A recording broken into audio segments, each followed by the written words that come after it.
Okay, so good day to each and everyone. So we are tackling now the chapter 15 of the art appreciation in the specifically in the finals. Now we will tackle about the Philippine traditional motifs and crafts. So let's start. So we have the Philippine arts and crafts. So what does mean of the arts and crafts? So first, arts, art forms that evolved from the Filipino people's local knowledge, traditions, cultural environment, and social life. So that's the meaning of art in this. So we have the crafts, an activity involving skill in making things by hand. In the Philippine context, these are often functional objects such as baskets, pottery, textiles to be discussed later on, and that are elevated to art through intricate design and cultural significance. So that's the Philippines arts and crafts. So next, we have the four art disciplines and the study of crafts. First, we have the art making or the production process. No, first, the art making, the technical process of creating the work. For an example, we have the abaca fibers are stripped, dyed, and woven. Woven. That's the production or the art making process. It is the technic. It is technical process of creating the work. And next, we have the art criticism or the analysis or the evaluating. No, it is describing and evaluating the elements of the work. For an example, you're analyzing the symmetry, color balance, and texture of a pot or something like that, and so on and so forth. This art criticism is analyzing or evaluating the art that you are viewing. And next, we have the art history or the context of the art, studying the work's past and cultural background. No? And this art discipline, it you are tackling about the history or the context of the art. For an example, when was this pattern created? Uh, what rituals is this cloth used for? No? You're examining the context or history of art when it comes to the discipline of art history. And next, we have the which is the highest aesthetics. Aesthetics is a branch of science that deals with the beauty of a thing. No? It is the nature of beauty and art. For an example, why is this specific pattern considered beautiful or sacred by the community? So the art discipline, which is the aesthetics, is a branch of science that deals of a beauty of a thing. Yun. So that's the four art disciplines and the study of crafts. We have the Philippine ethnic arts and crafts. First, we have such an instruments here. First, we have tumpong. Tumpong is a bamboo flute. The origin of this instrument is came from Maguindanao or the Maguindanaoan people. The details are a brown flute played by the Maguindanao people. It is traditionally played by family members for entertainment or to pass the time. So it is a ano, it is an instrument to that playing by family members for entertainment or pass the time or pampalipas or something like that. Next, we have the sulibaw.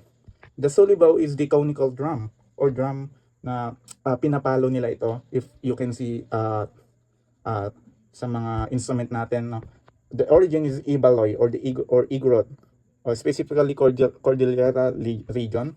The details are it is made from a hollowed out log or open pine covered with deer skin. It is played with the palms of the hands and is essential in rituals like the kanyao. No? That's the sulibaw. Next, we have the rain sticks. The type of this instrument is percussion. It is for percussion. Details is a long hollow tube, open bamboo or cactus, filled with small pebbles or beans. When tilted, the falling objects create a sound, a reminiscent of falling rain used for ambient music and rituals. As you can see, the details is used for ambient music and rituals. No? It is used for those specific scenario. It can also use for such as sound effects. For an example, sa mga movies, something like that, pwede rin gamitin doon. Then next, we have the karaga. It is a bamboo percussion. Specifically, it is guitar or zither. They call it a guitar or zither. No? Details, a bamboo musical instrument from eastern Mindanao.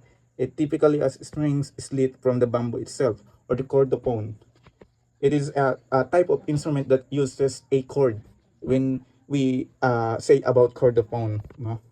And it's used in traditional dances to mimic the sounds of nature or animals like the crab. That's the details of the karaga. Next, we have the last one. We have the tongkaling. The tongkaling is a brass bells. The origin is in the Blaan or the Bagobo and also Tiboli and other Mindanao groups. The details is small brass bells attached to waistbands, anklets, or necklace. They produce a rhythmic uh, chiming sound during dances, believed to ward off evil spirits and signal the presence of the wearer. That's the origin and type and the details of the tongkaling.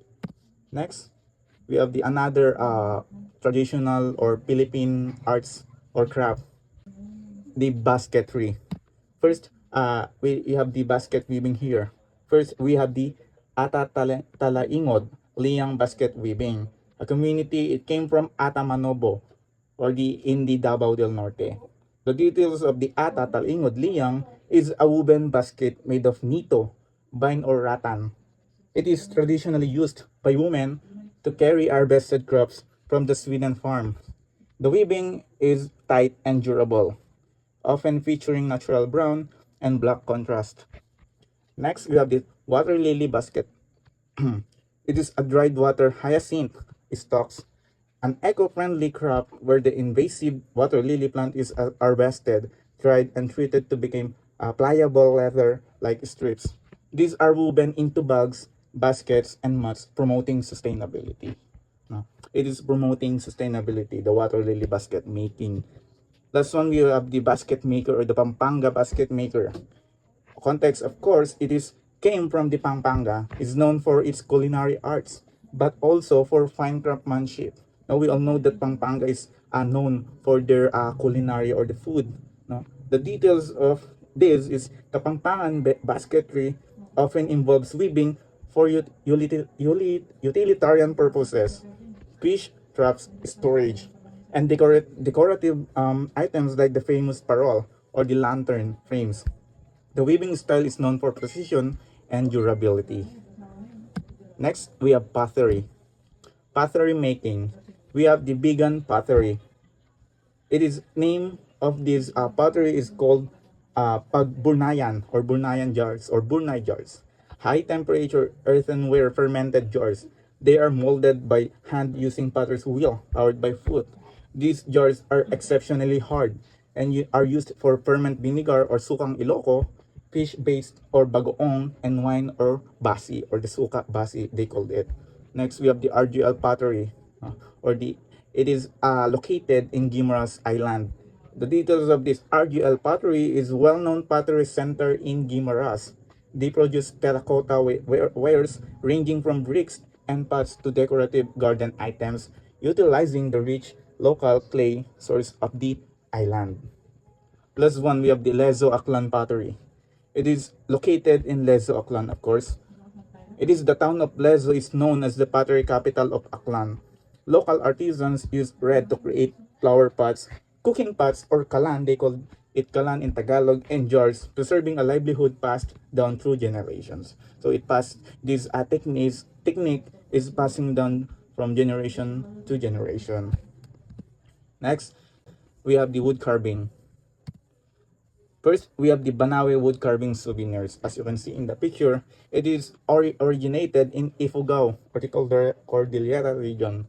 Carving is a spiritual act for the Ifugaos. The most famous figure is the Bulul, or rice god, as you can see in the picture. Traditionally carved to guard the rice granaries, modern souvenirs include the barrel man, eagle figures, and functional bowls carved from Nara or Acacia. Last one, we have the Paete Laguna wood carving. It is the carving capital of the Philippines. The Paete Laguna is considered as the carving capital of the Philippines. Paete wood carvers are masters of religious statuary or santos and integrate murals. They use chisels to create highly detailed images of flowers, religious icons, and scenes of rural life. That's the wood carving products here in the Philippines. Next, we have metalworks. First, we have a anklet from Bagobo or the Mindanao. No? The name is Paningsing or hollow anklets. The Bagobo, are known for their brass casting. Their anklets are often hollow raised brass tubes containing metal balls or the pellet balls that create music as the wearer walks or dances, or the wearer that works or dances. Next, we have the Manila necklace souvenirs. The context of the Manila necklace souvenirs, came from contemporary urban craft, uh, often found in artisan markets like Quiapo or tourist bells. So, this Manila necklace, as you can see in picture, is commonly nakikita po natin ito sa Quiapo or another tourist bells that here in the Philippines. These are upcycled metalworks or using brass, copper, and scrap metal, sometimes combined with beads or shells to create fashion accessories representing modern Filipino ingenuity. Next, we have the traditional body art, or it is modern called it is tattoo, pintados, or the painted ones. The context of the pintados is Spanish colonizers named the Visayans pintados because their bodies were fully covered in tattoos. Tattoos, or the batok, were not just for decoration but symbols of bravery, war, achievements, and social status. The motifs: geometry patterns resembling snakes, lizard scales, and sunburst, believed to give protection and strength. That's the pintados of the Bisayan. Next, we have the last one. We are the weaving. We have the weaving, the threads of Filipino heritage, the Luzon and Visayas. First, we have the Pinilian. Uh, the community, or the worker or the weaver of this Pinilian is Ilocano. Of course, origin Ilocos region. A brocade like weaving technique where the sticks are inserted into the warp of to select pilay or pili, threads for the design. It creates a raised pattern that looks like it's floating on the fabric. That's the pinilian of the Ilocanos people, or the Ilocano. We have the Avlon. It is a made by Kinili Ay and Hiligaynon people. Origin, of course, from Panay Island or in the Iloilo, derived from the word habol, to weave. The habol means to weave. Hablon is a plain weave, often checkered or striped, characterized by its glossy texture. If using silk or piña, or durability, or the cotton, historically became a booming textile industry in Iloilo. That's your hablon. Next, we have the weaving the threads of Filipino heritage. Now we are talking about Mindanao. Next, uh, slides, we have the first, we have the saputangan, or the tapestry weave. No, it made by the Yakan people. Origin Basilan, a square head cloth worn by women. It is considered one of the most difficult weaves because the weaver must work on the wrong side of the fabric to create the intricate geometric pattern on the front. That's your saputangan, or they call it sometimes seputangan. Next, you have the tabi. No? It is made by Blaan people, origin Sarangani and South Cotabato.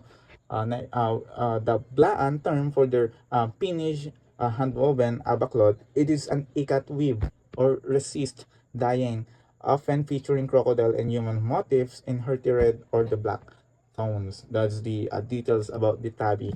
Next, we have the Bagobo Inabal.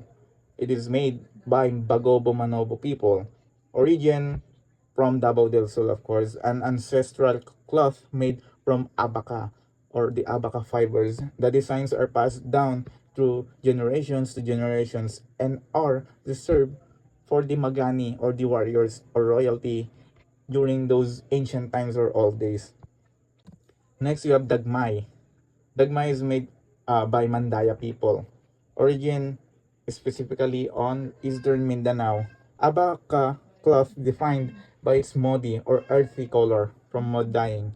The patterns are said to be communicated by the spirit through dreams. That's your dagmay. Next one, we have the Maranao textile, or made by Maranao or Maranao people. Origin, Lanao del Norte and Lanao del Sur. Famous for the malong tube skirt, often accented with langkit, or strips of multicolored fabric with intricate okir, flowing vine, or the flowing vine, designs woven into the cloth. That's your Maranao textile. Next, we have the piece Shabit, made by Tausug people, origin in Sulu archipelago. A headcloth worn by men, formerly Ray warriors. It creates a perfect geometric square pattern. It is a tapestry weave, meaning the design is strictly geometric and symmetrical, representing the order of the universe. And last one, we have the tinalak or tinalak, dream weavers. It is made by dream weavers. It is made by Tiboli or the Tiboli people, of course, and the origin is South Cotabato. Tinalak is sacred abaca cloth. The weavers cannot design the pattern of themselves. They must wait for the spirit of Fudalu to show them the design in a dream. It is never cut, as it is considered a living spirit. So it is a continuously weaving uh, for this, because it is said that it is never cut, as it's considered a living. Okay, that's your the Philippine traditional motifs and crafts. So the Philippine traditional arts and crafts represent a profound union of utility and spirituality, where everyday objects like bracelets, baskets, textiles, and even pottery are elevated into vessels of cultural identity. Unlike the Western concept of art for art's sake, Filipino craftsmanship is deeply rooted in communal life and ritual, utilizing indigenous materials like abaca, bamboo, and clay to reflect the distinct heritage of various ethnic groups, from the Brunei jars of the north to the dream woven tinalak of the south.